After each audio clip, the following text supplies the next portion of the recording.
इसलिए कि अंग्रेजों ने ये जो जंग थी 1857 वाली, इसको बगावत का नाम दिया है, गदर का नाम दिया है। ये गदर की जंग नहीं थी, मुल्क को आजाद कराने की जंग थी, अंग्रेजों को भगाने की जंग थी, लेकिन अंग्रेजों ने इसको बगावत का नाम दिया, गदर का नाम दिया, और आज मुसलमान भी इसको गदर का नाम दे रहे हैं, जो गलत है। ये हमारे उलमा की कुर्बानियों से भरा हुआ साल है, खून से रंगीन दास्तान है 1857 की। और फिर जब जंग हार गए तो अंग्रेज सीना चौड़ा करके कह रहा है, जहां दाढ़ी टोपी वाला मिले मार दो उसको। उस वक्त तो मुसलमानों ने दाढ़ी कटवा ली, कुर्ता पजामा पहनना छोड़ दिया, अमामा टोपी उतार दी। यहां तक के दिल्ली और दिल्ली के अतराफ में अगर किसी का इंतकाल हो जाता तो कोई जनाजे की नमाज पढ़ाने वाला नहीं मिलता। लोग मशवरा करते थे फला गांव में वहां 15 आलिम थे, चलो वहां चलते हैं। वहां जाकर देखते तो कोई आलिम नहीं, इस गांव उस गांव भटकते रहते, यहां तक कि अपने मुर्दे को बगैर नमाज पढ़े दफन कर देते।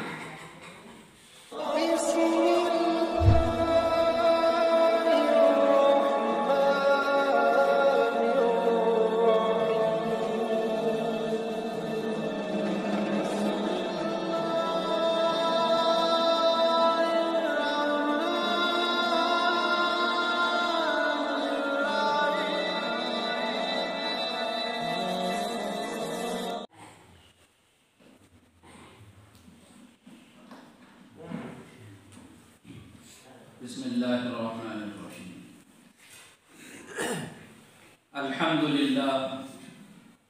अल्हम्दुलिल्लाहि व कफ़ा व सलामुन अला इबादिहिल्लज़ीना अस्तफ़ा, अम्मा बअद।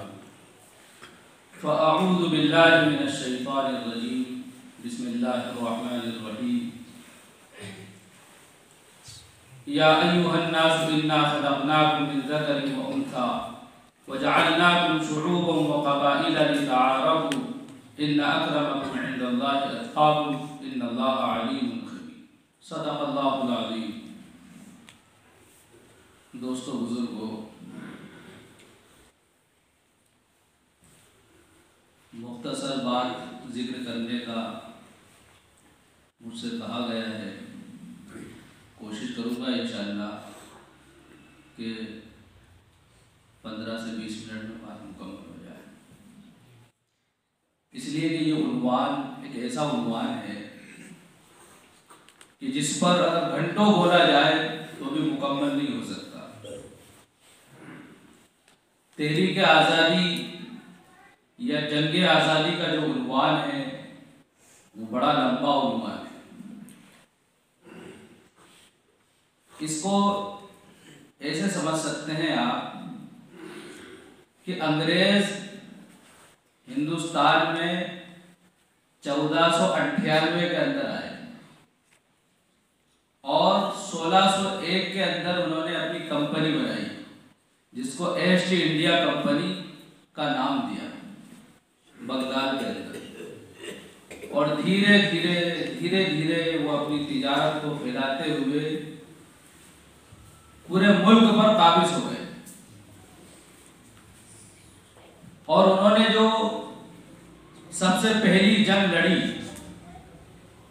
वो बंगाल के अंदर पलासी के मैदान में नवाब सिराजुद्दौला से हुई। और ये जो जंग थी 1757 में थी। और मुसलमान में हर दौर में मुनाफिकीन रहे हैं। अपने ही वजीर जो कि मुनाफिक था, आस्तीन का सांप था, उसकी गद्दारी की वजह से अंग्रेज ने उसको लालच दे दिया था कि इतनी ज़मीन तुम्हारे नाम कर देंगे। वो उस लालच में आ गया और इस तरह से उसने सौदा कर लिया और अपने आका का और अपने बादशाह का कहना नहीं माना, बल्कि उनके साथ गद्दारी की और इस तरह से वो जंग हार गए। अगर वहां पर उनका वजीर धोखा नहीं देता तो वो जंग जीत जाते। अब देखिए कहां 1601 में उनकी कंपनी बनी, 1498 में वो हिंदुस्तान में आए और 1757 में जंग हो रही है। कितने साल हो गए? 150 साल से ज्यादा। 150 साल तक वो जमीनी प्लानिंग करते रहे, राजा महाराजाओं को खरीदते रहे, गैरों को, मुसलमानों को, सबको जैसा उनका दाव लगता रहा खरीदते रहे। समझने के लिए एक मिसाल जिक्र कर दूं। इस मिसाल से बहुत अच्छी तरह आपके बात समझ में आ जाएगी कि आज जो खानदानी काजी देख रहे हैं आप, ये सब अंग्रेजों के बनाए हुए हैं। काजी का क्या मतलब है? उलामा आपके दरमियान बैठे हुए हैं और मैं भी अपनी जिम्मेदारी से बात कर रहा हूं, अल्लाह के घर में बात कर रहा हूं। मदरसों के अंदर जो तालीमी निसाब होता है, बच्चा हाफिज बनता है, उससे पहले नाज़रा पढ़ता है, दुरानी कायदा पढ़ता है, हाफिज बनने के बाद वो आलिम बनता है, आलिमियत से पहले वो फारसी वगैरह पढ़ता है, आलिमियत में 7 साल या 9 साल लगाता है। हमने 9 साल की आलिमियत का कोर्स पढ़ा है। उसके बाद 3 साल इफ्ता में लगाता है। बाज़ मदरसों में 2 साल लगते हैं इफ्ता में, बाद में 1 साल भी लगता है। मैंने जहां पर इफ्ता किया वहां 3 साल लगे, 2 साल में तखस्सुस और 1 साल में तदरीब फिल इफ्ता। कितना लंबा जमाना हुआ। उसके बाद अभी काजी की सनद भी मिलती है। काजी की सनद के लिए अलग से ट्रेनिंग लेना पड़ती है। जब जाके काजी का ओहदा मिलता है। ये जो खानदानी काजी जगह जगह देख रहे हैं, जो आज उलमा का हक दबाए हुए बैठे हुए हैं, ये सब अंग्रेजों के बनाए हुए काजी हैं। इसको जिक्र करके मैं ये बताना चाहता हूं कि अंग्रेजों ने खरीदा मुसलमानों को, गैर मुसलमानों को, जहां जैसा उनका दाव चला वो खरीदते रहे और आज तक उनके खरीदे हुए गुलाम मौजूद हैं। इस तरह से वो अपनी तिजारत को फैलाते हुए 1757 में इतने ताकतवर हो गए कि वो यहाँ के नवाबों से लड़ने के लिए तैयार हो गए। इतने ताकतवर 150 साल में। एक बात और समझा दूं यहां पर कि किसी भी काम में कामयाबी के लिए, वो काम कोई सा भी हो, दीन का, दुनिया का, वजारत का, हुकूमत का, इक़्तिदार का, सल्तनत का, चाहे किस एतबार से काम हो, किसी भी काम में तरक्की के लिए सबसे पहले जिस चीज की जरूरत पड़ती है वो है प्लानिंग। प्लानिंग की जरूरत पड़ती है। और प्लानिंग कैसी? जैसे अंग्रेज करके चले। आप अंदाजा लगाइए, जरा गौर कीजिए, 1498 में हिंदुस्तान आए और 1601 में उन्होंने ईस्ट इंडिया कंपनी बनाई। कितने साल बाद? अरे जोड़ो, कितने साल? 103 साल बाद। क्या करते रहे 103 साल तक? अरे प्लानिंग बनाने वाले तो मर के चले गए। प्लानिंग बनाने वाले तो मरकर चले गए। ये होती प्लानिंग। हमें प्लानिंग करना है। अंग्रेजों ने प्लानिंग की कि पूरी दुनिया में अगर कोई मुल्क है जिसको सोने की चिड़िया अगर कहा जा सकता है तो ये मुल्क भारत है, हिंदुस्तान है।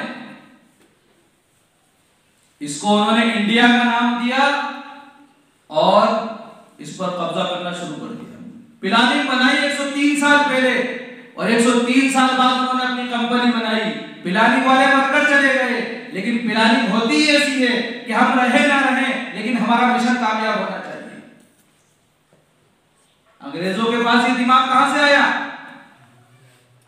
इस्लामी तालीम से उन्होंने लिया यह दिमाग, ये दिमाग इस्लामी तालीम से उन्होंने हासिल किया कि नबी अकरम सल्लल्लाहु अलैहि वसल्लम जिस मिशन को लेकर आए, जिस प्लानिंग के साथ आए, जिस तरह से जाफिशानी के साथ मुसलसल जद्दोजहद आपने की है कि 23 साल के कलील अरसे में इस्लाम अरब से निकलकर अजम तक फैलना शुरू हो गया और खुलाफा राशिदीन के जमाने में इस्लाम का चर्चा 4 दागे आलम में था। यहां तक कि खुद नबी के जमाने में 1-2 लोगों के वाकयात मिलते हैं कि उन्होंने हिंदुस्तान के थे और उन्होंने इस्लाम कबूल कर लिया था। 1-2 वाकयात मिलते हैं।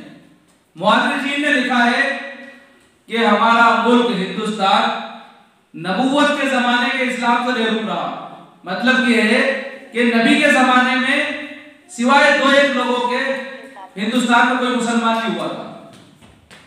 शक्के कमर का वाकया आपने सुना होगा, आपने उंगली से चांद की तरफ इशारा किया, चांद के दो टुकड़े हो गए। एक राजा ने, बादशाह ने यहाँ के चांद को देखा कि 2 टुकड़े हैं, तो उसने किताबों में पढ़ रखा था कि आखिरी नबी आएंगे और उनकी उंगली के इशारे से चांद के 2 टुकड़े होंगे, तो उसने इस मौजूदे से इस्लाम कबूल कर लिया था।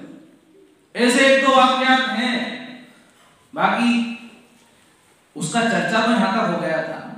नबी के जमाने में चर्चा तो पूरी दुनिया में इस्लाम का हो गया था। इस्लाम के फैलने की यहाँ तक बात है तो खिलाफत बनु उमैया के अंदर पूरी दुनिया में इस्लाम फैल गया था, चाहे थोड़े-थोड़े मुसलमान सब जगह हो। ये प्लानिंग की ताकत थी, प्लानिंग की ताकत। तो अंग्रेजों ने नबवी तालीम से सबक लिया और ऐसी प्लानिंग की कि 103 साल बाद वो कंपनी बनी, ईस्ट इंडिया कंपनी, और 1601 में कंपनी बनी और उसके बाद तिजारत को फैलाते रहे, पूरे मुल्क का हाल मालूम करते रहे, यहां तक के उन्होंने देख लिया कि अब इतनी ताकत हमारे पास हो गई है कि हम यहाँ के नवाबों को हरा सकते हैं। तो फिर 1757 में, कहां पर? 1757 में, अब यहां से 1601 से 1757 जोड़ो आप, 150 साल से ज्यादा हो रहा है। कंपनी बनाने वाले मर गए, इनके जानशीन बल्कि उनके भी जानशीन आगे बढ़े। ये होती है प्लानिंग। और 1757 में वो जंग के लिए तैयार है। यहां पर एक बात और समझ लो, वो ये है कि 1498 में अंग्रेज आए, 1601 में कंपनी बनाई। उसी वक्त यहाँ के उलमा ने इस बात को महसूस कर लिया था कि अंग्रेज का इरादा सही नहीं है, और इसके सबसे पहले सरखेल, सबसे पहली शख्सियत जिसको इस बात की भनक लगी कि अंग्रेज का इरादा सही नहीं है, उस शख्सियत का नाम है ख्वाजा सरहिंद मुजद्दिद अल-फिसानी रहमतुल्लाह अलैह। उन्होंने अपने शागिर्दों को बताया कि अंग्रेज की नीयत खराब है, इन पर भरोसा मत करना। उनके शागिर्दों ने इस बात को याद रखा और इस मिशन को चलाया। जिस तरह अंग्रेज अपनी तिजारत फैला रहे थे, ख्वाजा सरहिंद मुजद्दिद अल-फिसानी रहमतुल्लाह अलैह के शागिर्द उनसे बचाव के लिए, अपने मुल्क की हिफाजत के लिए, अगर कब्जा कर ले तो उनसे टक्कर लेने के लिए अपने जो है शागिर्दों को तैयार कर रहे थे। और उनके शागिर्दों में खास शागिर्द शाह वलीउल्लाह मुहद्दिस दहलवी रहमतुल्लाह अलैह का नाम सरे फहरिस्त है। इन्होंने जो है अपने शागिर्दों को बताना शुरू किया। जिंदगी ने वफा नहीं की, छोटी उम्र में इंतकाल हो गया, लेकिन इनके एक साहबजादे जिनका नाम है शाह अब्दुल अजीज मुहद्दिस दहलवी रहमतुल्लाह अलैह, उन्होंने वालिद साहब की जो है सरगर्मी को खूब अच्छे से समझा, उनके खुतूत और उनकी किताबें, उनकी तसनीफात को पढ़ा, और वो पूरी तरह से तैयार थे अंग्रेजों के खिलाफ जिहाद आराई के लिए, मार्का आराई के लिए। और उन्होंने पूरी तरह से इस मिशन को आगे बढ़ाया। और इधर 1757 की जंग वो देख चुके थे। अंग्रेजों ने नवाब सिराजुद्दौला को हराया 1757 में, और ये हार गए अपनों की गद्दारी की वजह से, और बंगाल अंग्रेजों के कब्जे में आ गया। उसके बाद अंग्रेजों ने आगे बढ़े और मैसूर पहुंचे। मैसूर के अंदर टीपू सुल्तान शहीद रहमतुल्लाह अलैह के वालिद हैदर अली की हुकूमत थी।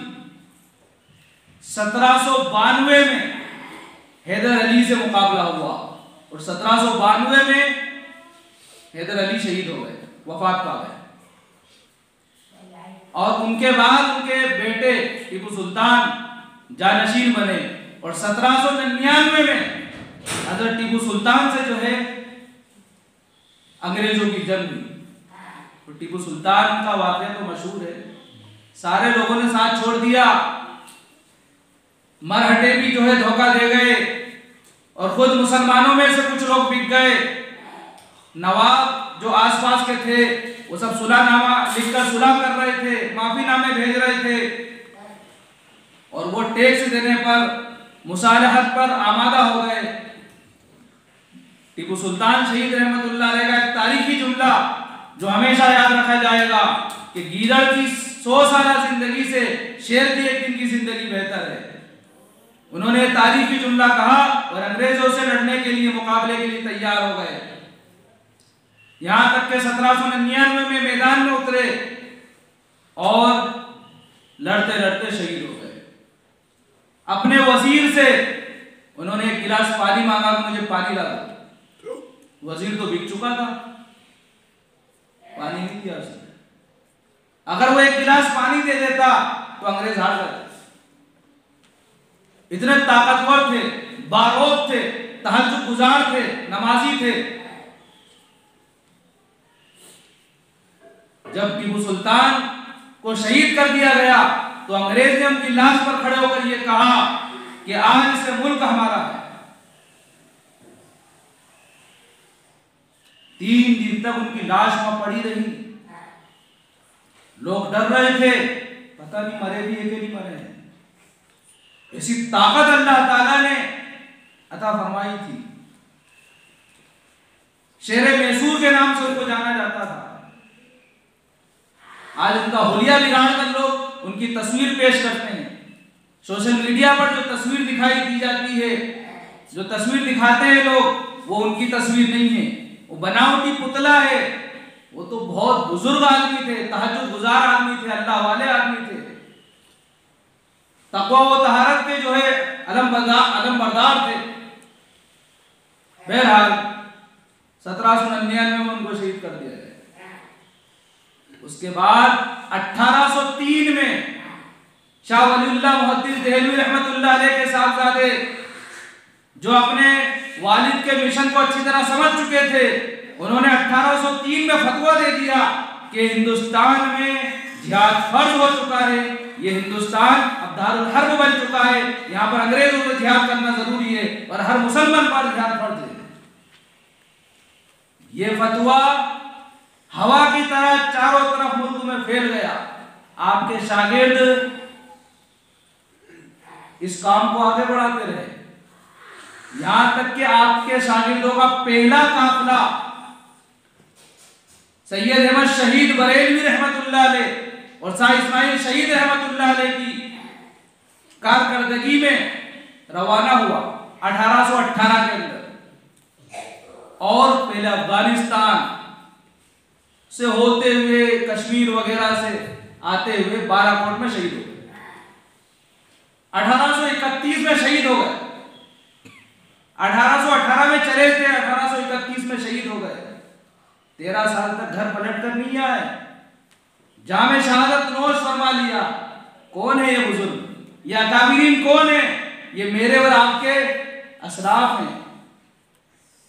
अभी गांधी जी पैदा नहीं हुए हैं।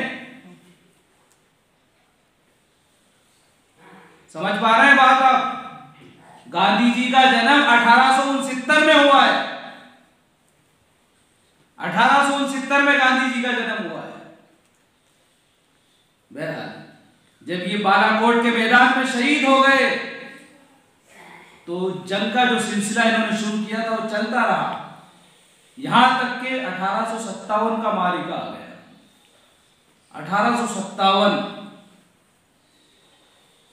1857 में एक बहुत बड़ी जंग हुई जिसमें हिंदू मुसलमान सब शरीक थे, और इस जंग की शुरुआत मुसलमानों ने की थी। किस तरह की थी? मेरठ के अंदर सबसे पहले 85 लोग उन्होंने अंग्रेजों के खिलाफ जंग छेड़ दी। उन्होंने कहा कि हम तुम्हारी बंदूक नहीं चलाएंगे, इसलिए कि गोली में चर्बी लगी हुई। 85 लोग मेरठ के अंदर मैदान में आए, सब मुसलमान थे। यहां से जंग शुरू हुई है जो 1857 की जंग है। 1857 एक लफ्ज है जो पूरे साल पर हावी होता है, पूरे साल आएगा इसके अंदर। यहां से जंग शुरू हुई है और जंग होते होते बड़ी जंग छिड़ी। इस जंग में मुसलमान हार गए। इस जंग में मुसलमान हार गए, बड़ी बड़ी शिकस्त से उनको सामना करना पड़ा। यहां तक के लिखा है कि 51,000 उलमाए किराम शहीद हुए इस जंग में। 51,000 उलमा, और एक रिवायत के मुताबिक 55,000 उलमा शहीद हुए। दिल्ली से शामली के मैदान तक कोई दरख्त ऐसा नहीं था जहां पर किसी मुसलमान आलिम की लाश न लटकी हो। ये तो उलमा का मामला था, और अवाम यानी मुसलमान, आम मुसलमान बेशुमार शहीद हुए, लाखों की तादाद में। इस तरह मुसलमान जंग हार गए। अब अंग्रेज सीना चौड़ा करके दिल्ली के लाल किले पर अपना परचम लहरा कर कहता है कि अभी तक जबानी कह रहे थे कि हिंदुस्तान हमारा है, अब ये परचम लहरा दिया है, अब तो वाकई हमारा हो गया है। अंग्रेज ने जो परचम लहराया है वो सन है 1857। मुसलमान जंग हार गए और मुसलमानों के साथ जो गैर मुस्लिम भाई थे, सारे मजहब के लोग थे, सब ने जंग हार गए। तो अब उसने कहा कि अब तो हम जीत गए, मुल्क हमारा है। आप जरा अंदाजा लगाओ कि 1601 में कंपनी बनी थी, 1498 में आए थे, परचम कब लहरा रहे हैं? 1857 में। जरा जोड़िए कितने साल लग रहे हैं? 1601, 1700, 1800। कंपनी बनने के बाद 257 साल लग रहे हैं। अंग्रेज ने कहा कि हमें 257 साल कैसे लगे यहां तक पहुंचने में, कि बड़े उससे जवाब देता है, सुनो सुनो, हमें जो रुकावट पेश आ रही थी वो दाढ़ी टोपी वालों की वजह से। ये उलामा, ये दाढ़ी टोपी वाले, इन लोगों की वजह से रुकावट आ रही थी जो इतना टाइम हमें लगा है। लिहाजा अब जहां भी दाढ़ी टोपी वाला मिले मार दो उसको। इसलिए कि अंग्रेजों ने ये जो जंग थी 1857 वाली, इसको बगावत का नाम दिया है, गदर का नाम दिया है। ये गदर की जंग नहीं थी, मुल्क को आजाद कराने की जंग थी, अंग्रेजों को भगाने की जंग थी, लेकिन अंग्रेजों ने इसको बगावत का नाम दिया, गदर का नाम दिया, और आज मुसलमान भी इसको गदर का नाम दे रहे हैं, जो गलत है। ये हमारे उलमा की कुर्बानियों से भरा हुआ साल है, खून से रंगीन दास्तान है 1857 की। और फिर जब जंग हार गए तो अंग्रेज सीना चौड़ा करके कह रहा है, जहां दाढ़ी टोपी वाला मिले मार दो उसको। उस वक्त मुसलमानों ने दाढ़ी कटवा ली, कुर्ता पजामा पहनना छोड़ दिया, अमामा टोपी उतार दी। यहां तक के दिल्ली और दिल्ली के अतराफ में, खूब अच्छी तरह याद रखिए, मैं किताब का हवाला आपको दे रहा हूं, अल्लामा अब्दुल हई लखनवी रहमतुल्लाह अलैह ने किताब लिखी है नुज़हतुल खवातिर। नुज़हतुल खवातिर, इस किताब के अंदर दिल्ली की जो तारीख लिखी है पंडित जी, सबसे ज्यादा उलामा दिल्ली के अंदर हुआ करते थे। उस दिल्ली में और दिल्ली के अतराफ में अगर किसी का इंतकाल हो जाता तो कोई जनाजे की नमाज पढ़ाने वाला नहीं मिलता। लोग मशवरा करते कि फला गांव में वहां 15 आलिम थे, चलो वहां चलते हैं। वहां जाकर देखते तो कोई आलिम नहीं मिलता। इस गांव उस गांव भटकते रहते, यहां तक कि अपने मुर्दे को बगैर नमाज पढ़े दफन कर देते।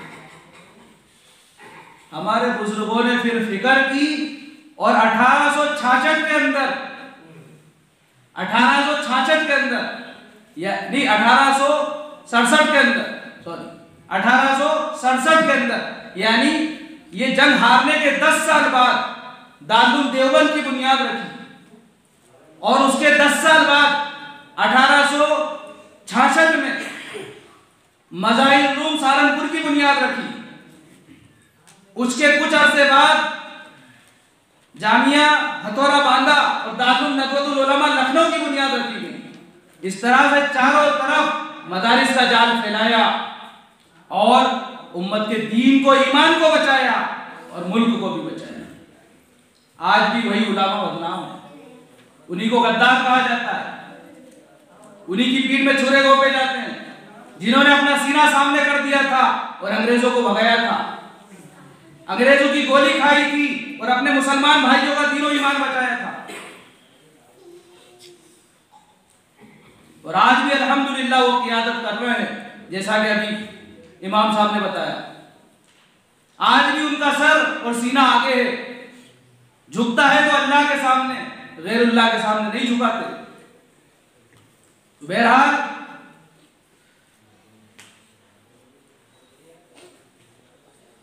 जंग का सिलसिला चलता रहा। 1857 में जब हारने के बाद अंग्रेजों ने अच्छे से दुश्मनी निकाली, मुसलमानों ने अपना लिबास बदल दिया, यहाँ तक कि हमारे हिंदू भाइयों ने भी लिबास बदल दिया। हमारा लिबास है कुर्ता पजामा और उनका लिबास है धोती कुर्ता। उन्होंने भी बदल दिया, हमने भी बदल दिया। किस लिए? ये अंग्रेज मार नहीं देते, इतना डर था अंग्रेजों का। अब जो है हमारे उलामा और आगे बढ़े, पूरे मुल्क के लोग, जिसमें हर धर्म का, हर जात का बाशिंदा शामिल था। टोपी वाला भी था, धोती वाला भी था और अमामे वाला भी था, बुरखे वाली औरत भी थी, साड़ी वाली भी थी। सारे लोग मुल्क के इकट्ठे हुए और उन्होंने एक तहरीक चलाई जिसको गंगा जमनी तहजीब कहा जाता है। यहां तक के 1947 15 अगस्त को देश आजाद हुआ। बड़ी लंबी दास्तान है, सब छोड़ दी मैंने। 1947 को देश आजाद हो गया, लेकिन मुझे बताओ क्या हम आजादी महसूस कर रहे हैं? नहीं कर रहे हैं। क्यों? इसलिए कि हमने अपने बुजुर्गों की कुर्बानियों को भुला दिया। जो कौम अपने बुजुर्गों को भुला देती है, अपने असलाफ को और उनकी कुर्बानियों को भुला देती है, वो पिछड़ जाती है। हमने भुला दिया उनको, उनकी कुर्बानियों को, इसलिए हम पिछड़ गए। आज हमारी कहीं इज्जत नहीं, कहीं कोई वकार नहीं, कहीं कोई वक़्त नहीं, दर दर की ठोकरें खाते फिर रहे हैं।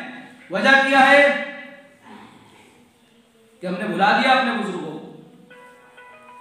गंवा दी हमने जो असलाफ से मीरास पाई थी, गंवा दी हमने जो असलाफ से मीरास पाई थी। सुरैया ने आसमां से जमीन पर हमको दे मारा। वो क्या बुजुर्ग थे, क्या काबिरीन थे कि 1857 में जंग हार गए तो मदरसा कायम किया, दारुल देवबंद की बुनियाद रखी गई। वहां से जो है कायदाना किरदार अदा करने वाले उलमा इकराम पैदा हुए, मदरसे के बानियान और इल्म हासिल करने वाले सब उसमें शरीक थे। शेखुल हिंद मौलाना महमूदुल हसन देवबंदी रहमतुल्लाह अलैह कई साल तक काला पानी की जेल में रहे। और एक बहुत अहम नाम फजल हक खेराबादी रहमतुल्लाह अलैह का है। दर्स और तदरीस करने वाले, 50 साल तक मदरसे में कुरान और हदीस पढ़ाया, लेकिन जब मुल्क पर बात आई तो अपनी खानका, अपना मदरसा छोड़कर आज़ादी के मैदान में आ गए और अंग्रेजों से लड़ते लड़ते शहीद हो गए। और बड़ी अजीब दास्तान है इनकी, हर एक बुजुर्ग की बड़ी अजीब दास्तान है। सरे फेरिस्त नाम अगर किसी का है तो शेखुल हिंद मौलाना महमूदुल हसन देवबंदी रहमतुल्लाह अलैह का है। जब उनका इंतकाल हुआ दिल्ली के अंदर तो देखा कि जिस्म पर बड़े बड़े बड़े निशान हैं, जख्म हैं। गुस्ल देने वाला रो पड़ा कि ये क्या बात है, तो अल्लाह वाला आदमी है, मदरसे में पढ़ने पढ़ाने वाला आदमी है, इसके जिस्म पर निशान कैसे? घर वालों से पूछा, रिश्तेदारों से पूछा, सब हैरत कर रहे हैं, हमें नहीं पता। फिर उनकी जो खास शागिर्द थे शेखुल इस्लाम मौलाना हुसैन अहमद मदनी रहमतुल्लाह अलैह, जब वो आए तो उनसे पूछा कि हज़रत क्या मामला है? उन्होंने बताया कि जब हम जेल के अंदर बंद थे तो अंग्रेज आता था और यूं कहता था कि तुम यूं कह दो कि मैं अंग्रेजों के खिलाफ नहीं हूं, बस इतना कह दो। कहा ये तो नहीं कह सकता, मैं जिस दीन को जिस मजहब को मानता हूं उसमें मुनाफिकत नहीं है, ईमान यकीन का नाम है। अंग्रेज आता था लोहा गरम करके जो है दागता था, जल्लाद आते थे कोड़े लगाते थे। मौलाना हुसैन अहमद मदनी रहमतुल्लाह अलैह फरमाते हैं कि वो ना सीधा सो पाते थे वो ना उल्टा सो पाते थे, पूरा जिस्म जख्मों से चूर था। एक दिन हम सब लोगों ने जो उनके शागिर्द थे मिलकर कहा कि हजरत कह दीजिए, कहने में क्या जा रहा है, दिल का हाल तो अल्लाह जानता है। कहा कि नहीं, मैं खब्बाब की रूहानी औलाद हूं, मैं हजरत जुबैर की रूहानी औलाद हूं, मैं अम्मार इब्ने यासिर की रूहानी औलाद हूं, मैंने मोहम्मद रसूलुल्लाह का कलमा पढ़ा है जो यकीन की दावत देता है, मुनाफिकत और मुनाफिकत नहीं सिखाता। जख्मों को बर्दाश्त किया, सारी सौबतें तकलीफें बर्दाश्त की, लेकिन अंग्रेज की हामे हानि मिलाई। यह हमारे बुजुर्गों की कहानी। दोस्तों बुजुर्गों, गौर करने का मकाम है। जो ख्वाब हमारे बुजुर्गों ने देखे थे, जिन ख्वाब को देखकर उन्होंने मुल्क को आजाद कराया था, वो ख्वाब पूरा नहीं हुआ, इसलिए कि हमने भुला दिया, उनको फरामोश कर दिया। जरूरत है कि हम अपने बुजुर्गों की कुर्बानी को याद रखें, और याद रखने का मतलब यह है कि उस पर अमल करें। ईमानी शोले की चिंगारी जब दिल में सही मानों में उतर जाती है तो पूरे जिस्म को ईमानी नूर से मुनव्वर कर देती है। फिर बातिल का खौफ और दुनिया का डर दिल से निकल जाता है। सिर्फ अल्लाह और अल्लाह की बातें उसको याद रहती हैं। अल्लाह की मोहब्बत में वो परवान चढ़ता है, और अल्लाह की मोहब्बत में वो जान को देना भी जो है गवारा कर लेता है। कब? जब अल्लाह का नूर दिल में उतरता है। तो बुजुर्गों की कुर्बानी को याद करने का नहीं कह रहे हैं, याद रखने का कह रहे हैं कि याद रखिए और उसके मुताबिक जिंदगी गुजारिए। बड़ी तवील दास्तान है। आज जो आज़ादी का जश्न हम मना रहे हैं, ये बराए नाम है, आज़ादी हम महसूस नहीं कर रहे। 26 जनवरी को कानून नाफिज किया गया, जैसा कि अभी एक बच्चे ने बताया अपनी तकरीर में। 1947 को देश आजाद हुआ और हमारे बुजुर्गों ने यह फैसला किया कि हम अंग्रेजों का कानून नहीं मानेंगे।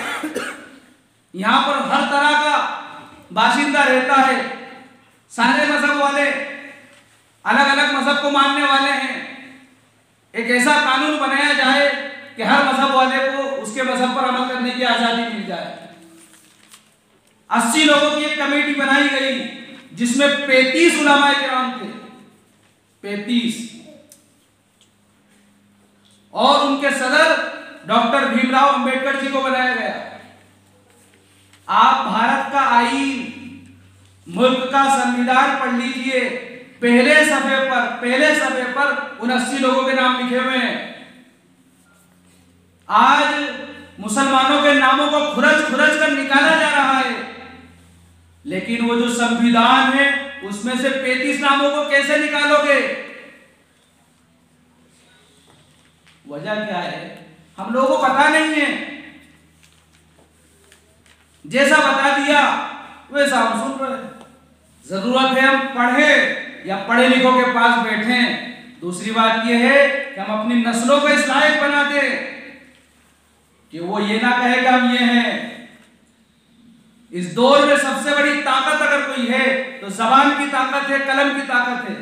हमारी नस्ल लिखना जानती हो, बोलना जानती हो, और बोलना वो जो सही हो, हकाइक पर मबनी हो, बेतुकी बातें ना हो, इधर उधर की ना हो, झोल झाल ना हो, हक और सदाकत के साथ। इसलिए शायर ने कहा कि हक और सदाकत में जो काम आते हैं ऐसे ही लोगों के तारीख में नाम आते हैं। बस अब बात खत्म कर रहा हूं कि बच्चा 18 साल का हो जाता है, वोटर लिस्ट में नाम खुद ब खुद आ जाता है। कहने की जरूरत नहीं है कि साहब हमारा नाम वोटर लिस्ट में लिखो, हालांकि वो एक फॉर्मेलिटी है, करना पड़ती है, लेकिन 18 साल की उम्र में वोटर लिस्ट में नाम आ जाता है। हर नेता को जरूरत होती है इनका वोटर कार्ड बनवाओ और इनसे कहो कि मैं वोट देता हूं। लेकिन इतिहास में नाम लाने के लिए, इतिहास में नाम पैदा करने के लिए जरूरत है मेहनत करने की, कुर्बानी देने की। इसके लिए हम अपनी नस्ल को तैयार करें ताकि कोई हमें अनपढ़ ना कह सके। इस्लाम की बुनियाद तालीम से, पढ़ने पढ़ाने से है। हम अनपढ़ ना रहें, हम अनपढ़ ना रहें। हमें इल्म में कामिल बनने की कोशिश करना चाहिए, माहिर बनने की कोशिश करना चाहिए, रुसूख फिल इल्म हासिल करना चाहिए। दीन का, दुनिया का, हर तरह का इल्म हमारे पास होना चाहिए। अगर ये हमारे पास है तो बहुत कुछ कर सकते हैं। इल्म नहीं है हमारे पास तो आज प्लेटफॉर्म पे लाइन लगाए रहते हैं कि रिजर्वेशन का फार्म भर दीजिए, बैंक में लाइन लगाए रहते हैं कि साहब फार्म भर दीजिए। हम तो कई मौका पड़ता है, निकाह का मौका है तो कई लोग अंगूठा लगाते हैं, सिग्नेचर करना भी नहीं आते। तो ये हालात है हम लोगों के। पिछड़े इसलिए है कि बुजुर्गों की कुर्बानी को ठुकरा दिया, भुला दिया। और बल्कि इससे बड़ी वजह, बस ये आखिरी बात सुन लो, महमूदुल हसन देवबंदी रहमतुल्लाह अलैह जब जेल से वापस आए तो उन्होंने कहा कि मैं एक सबक सीख कर आया हूं कि मुसलमान जलील क्यों है, मुसलमान पिछड़ क्यों गए। उन्होंने कहा कि एक वजह मुझे मिली कि मुसलमानों ने कुरान को छोड़ दिया। उन्होंने कहा कि पूरी जिंदगी मैं अब कुरान को पढ़ने पढ़ाने में लगा हूं। मुहद्दिस थे, बड़ा हदीस का इल्म अल्लाह ने उनको दिया था, शेख थे, शेखुल हिंद का लक़ब यहाँ के उलामा ने उनको दिया। काम उन्होंने क्या किया, जगह जगह मकतब बनवाए, जगह जगह दर्स कुरान शुरू करवाए और इस तरह से कुरान को फरोग दिया। जरूरत है कुरान को सीखे भी सही और सिखलाए भी सही और उसको समझने की कोशिश भी करें। अब इसका ये मतलब नहीं है कि आप दुनियावी तालीम में पीछे रह जाए, दुनियावी तालीम में भी आगे बढ़िए, लेकिन उसके लिए अपने इदारे कायम कीजिए। बस ये समझने की बात है, ज़हन में आ गई तो कह रहा हूं, नहीं तो आप सोचेंगे तो एक एक करके पता नहीं कितनी कह देंगे। बातें तो बहुत सारी, मैंने पहले ही कहा था कि ये उन्वान ऐसा है जिसमें मुख्तसर नहीं हो सकता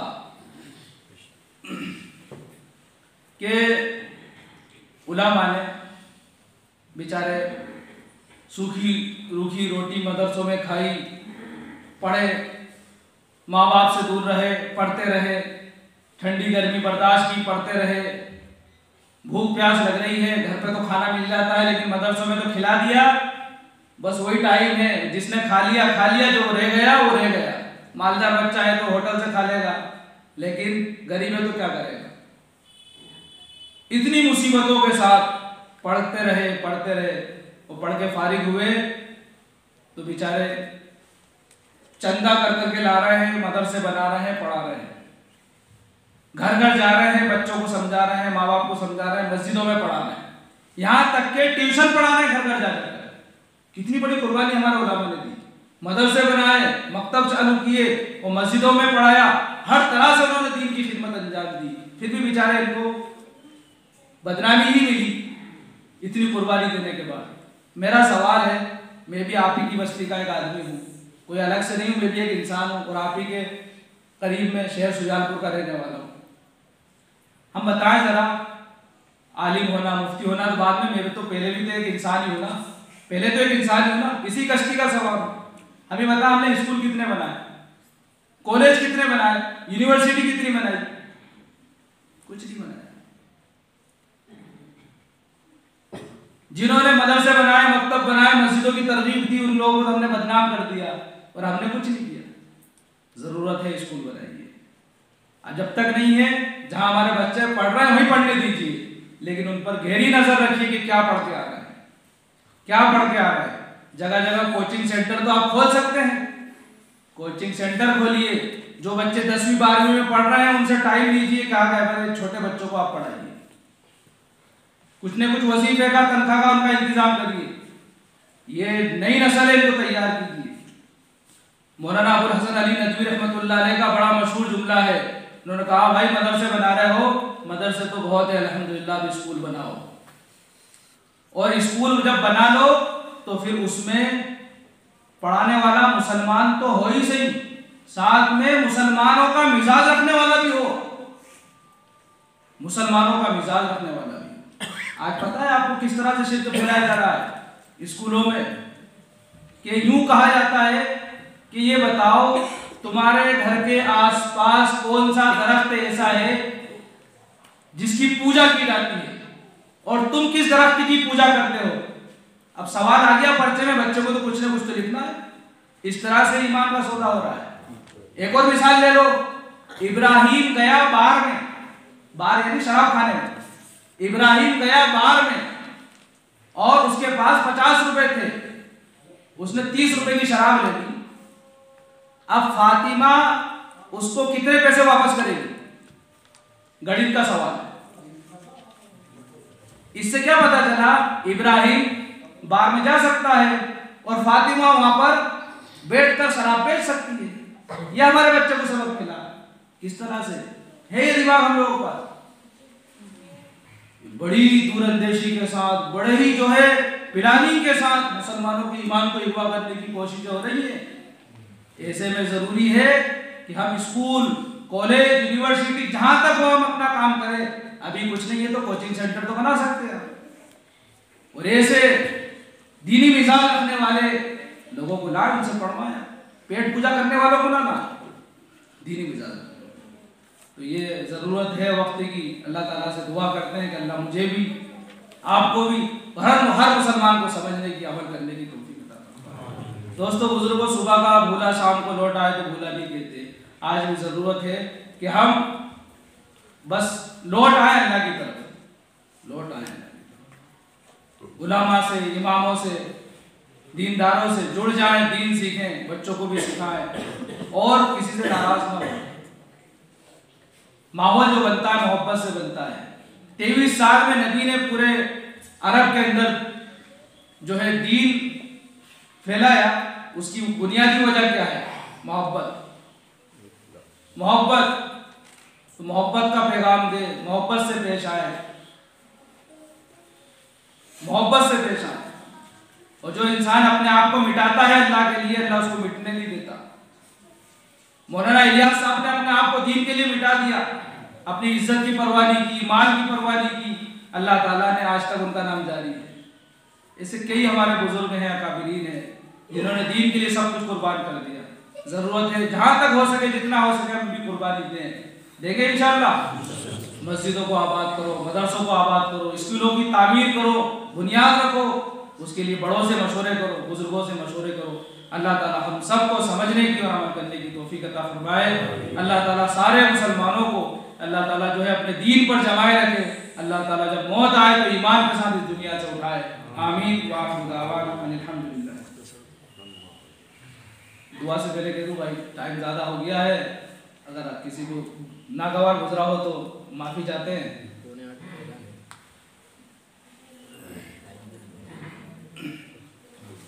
लेकिन जो भी थोड़ा ज़्यादा बोला है आप लोगों के लिए बोला है, ताकि किसी भाई का भी फ़ायदा हो जाए। बोला तो अल्लाह के लिए है, लेकिन किसी का फ़ायदा हो जाए, किसी को कुछ अल्लाह ताला समझा दे, मुझे ही समझा दे।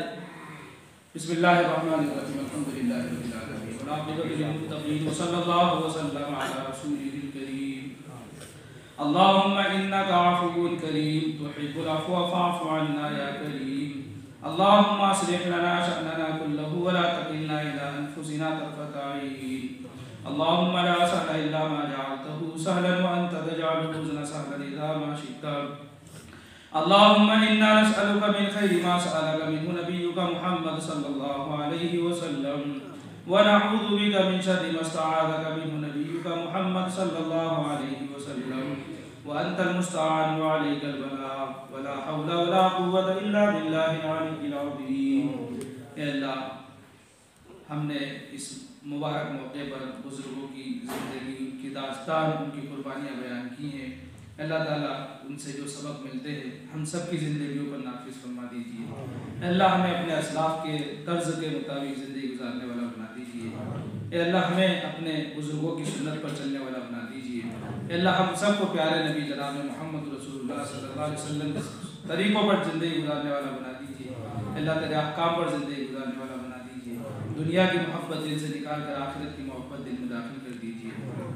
अल्लाह, हम सबको वो ईमान जो तुझे मतलूब है अता फरमा दीजिए, इखलास अता फरमा दीजिए, लिल्लाहियत अता फरमा दीजिए। ए अल्लाह, तमाम हालात से, शुरूर व फितन से सारे मुसलमानों की हिफाजत फरमा लीजिए।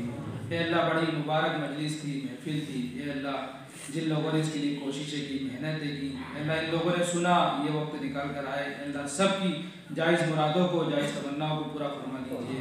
ए अल्लाह, यहाँ आने को कबूल फरमा लीजिए।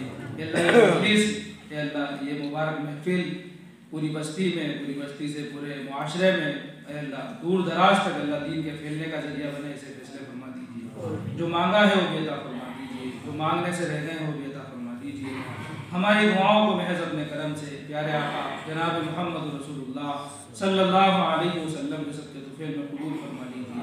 रब्बना तक़ब्बल मिन्ना इन्नका अंतस समीउल अलीम व तुब अलैना इन्नका अंतत तव्वाबुर रहीम व सल्लल्लाहु तआला अला खैरि खल्क़िही मुहम्मदिन व अला आलिहि व अस्हाबिही अजमाईन।